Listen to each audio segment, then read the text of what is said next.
Ano ba yan? So ito na, may nagre-request kasi dito, sabi ni ma'am, kung napanood na ba natin yung pulburon video ni Sara Duterte. So ito may copy tayo dito, no? So ito mga kababayan, no?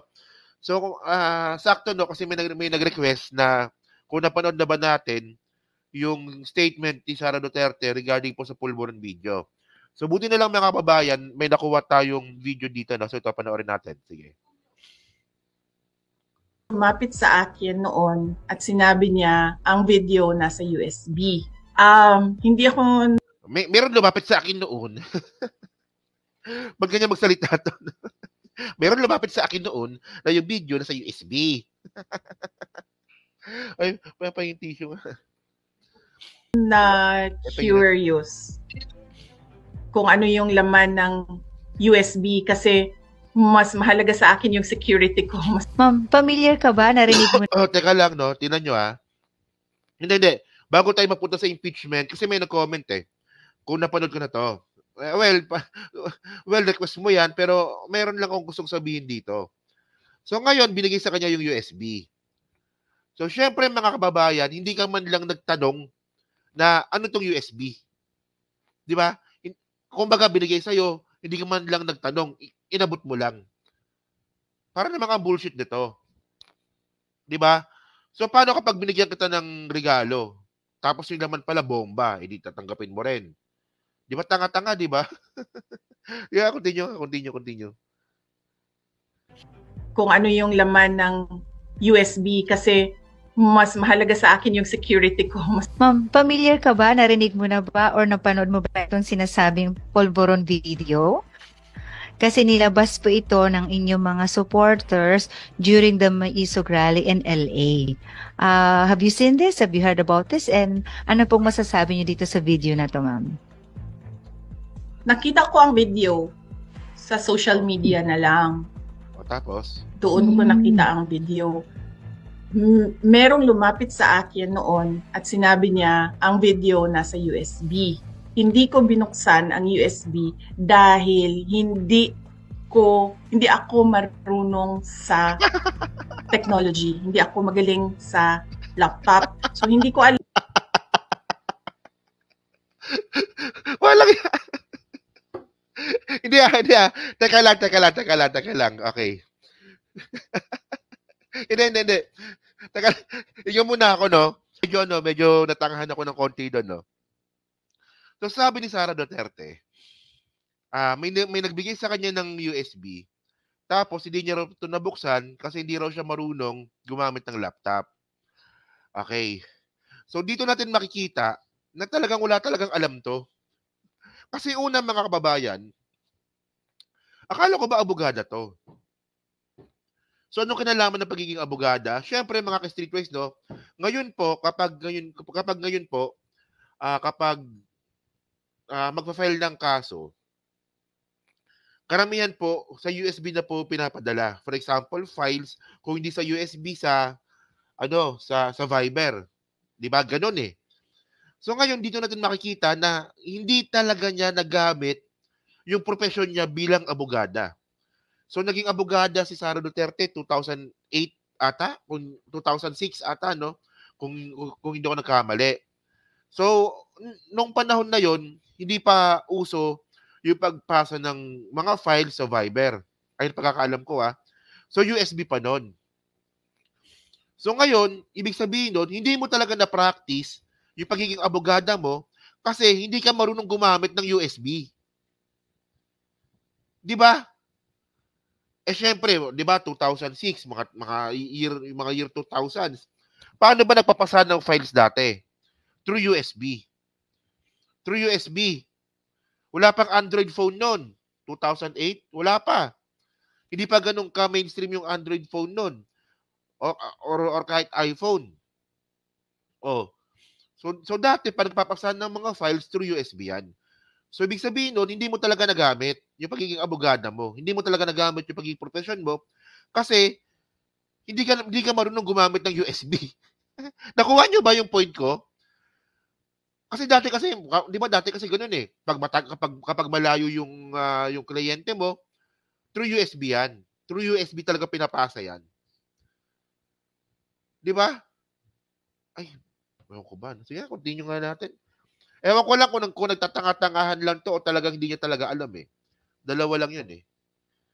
Dahil hindi ako marunong sa technology. Hindi ako magaling sa laptop. So, hindi ko alam na kung isasaksak mo yon may virus doon, or kung isasaksak mo yon listening device siya. Hindi, yung Sarah, yung USB, kinakain yun. Oo, pinapalaman sa tinapay yun, pagkatapos binubudburan ng konting common sense, tapos kinakain yun. Ganun po. Ganun ginagamit yung USB. Ito yung mga bagay na dapat hindi na sinasabi pag malaki pa, no? Walang yung tono. Tanga-tanga.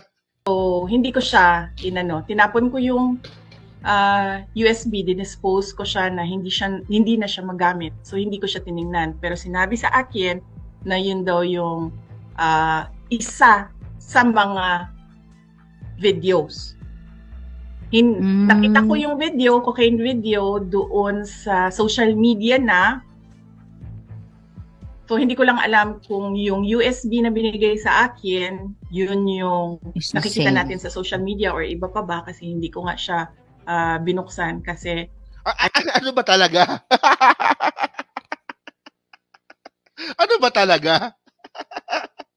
Hindi kasi, yung tanong sa kanya, no? Napanood mo na ba yung Pulburon video at anong masasabi mo? Di ba, ayun ang tanong, di ba? Di ba yun ang tanong?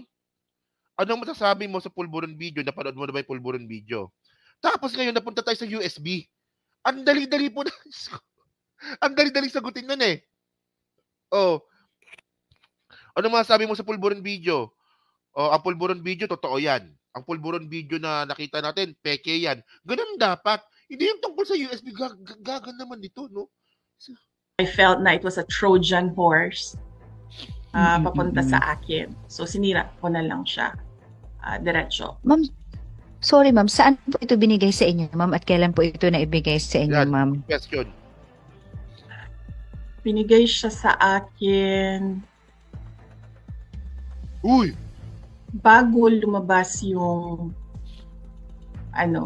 binigay siya sa akin bago lumabas yung sa social media na sinasabing video. Hindi ka malang na-curious, ma'am, open kung anong laman ng video. Tanga-tanga rin yung nag-interview eh. Sino nagbigay ng USB? Na yan? Hindi ako na-curious kung ano yung laman ng USB kasi mas mahalaga sa akin yung security ko. Mas mahalaga sa akin na hindi mapasukan ng virus yung sistema ng computers or hindi magiging tracking device yung USB na yon, hindi magiging listening device yung USB na yon. And naisip ko rin na sa sobrang freely nila binibigay yung USB, ay lalabas at lalabas yung laman nun, manggaling man sa kung kani-kanino na mga tao. Yun yung naisip ko. Kung totoo man na ang laman nito ay cocaine video at madaling ibigay siya sa USB. So, ibig sabihin, meron pang some sort of USB somewhere else. At lalabas din yun. Kung totoo man na cocaine video nga yung nandoon sa loob ng USB. Ngayon, hindi ko na alam kung yun nga yung lumalabas. Kung yun ang laman. Diba? O, yan, no? So, yan, napanood nyo na. Hindi kasi, hindi naman to kasama sa content natin, no? Pero may nag-comment lang kasi kung napanood ko na yung Pulburon video nga daw po na statement ni Sara Duterte. So, ano ba sila sabi natin dito, mga kababayan? Hindi po talaga siya marunong sumagot. Nakakabobo po siya pakinggan. Hindi nga, nakakabobo po pakinggan si Sara Duterte, mga kababayan. So ngayon, ito ano nakuha nyo? Oh, napakinggan ninyo si Sara Duterte, no? So anong, about dito sa Pulburon video, anong nakuha ninyo? Wala. Wala, di ba? So, isipin nyo lang, mga kababayan, no? Ganitong klaseng tao ang gusto nilang maging presidente. Itong mga DDS na to, no? Ganitong klaseng tao ang gusto nilang maging presidente sa 2028 election. Tatanga-tanga eh. Napakasimple ng sagot eh. Napakasimple ng tanong eh. Napanood mo na ba yung pulburon video? Ano masasabi mo doon? Di ba? So, wala siyang sinagot. Nagsalita lang siya pero walang sinagot. Parang ano, parang yung ginawa niya sa itok-itok. Parang yung ginawa niya nung tinatanong siya ng media kung ano masasabi niya sa SONA ni Presidente Bongbong Marcos. Ang sagot din ang layo din. Lutang nga mga kababayan, sabi ko nga sa inyo, parang may ano to eh, parang may mental incapacity tong si Sara eh. Di ba? Oh. So ayun, maraming salamat Ma'am Rowena sa pambili ng Biogesic, no? Thank you po, no? So ano, Pablito, ayan na. So yan, okay na yan, napag-usapan na natin yan kasi may nag-comment lang, no?